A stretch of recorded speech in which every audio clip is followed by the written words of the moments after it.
I'm Lindsay, my partner is B. We've got 2 kids, Violet who's 6 and Pearl who's nearly 5. I think the first purchase I made that was important to me would be probably my first car, a Metro. A tiny one. It was a beaten up old thing, but you know.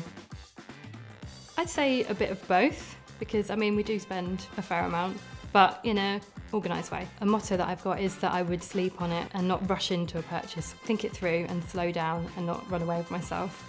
When using Pay in 3, it kind of lays it out for you. It's very easy to see what your payments are going to be throughout the month, so you know exactly from the beginning before you've made the purchase when each payment will come out and making sure that would be manageable, so there's no surprises. We recently used Pay in 3 as we did our daughter's bedroom up, our youngest daughter. She'd kind of grown out of her bed, so we had no choice at that point. We really needed to get her a new bed.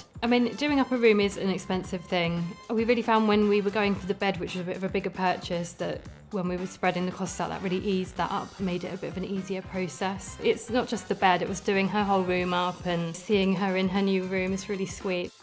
I'd say we use Pay in 3 for the bigger purchases throughout the year. When a child needs a new bed, it is going to be expensive. It's something we've really thought about.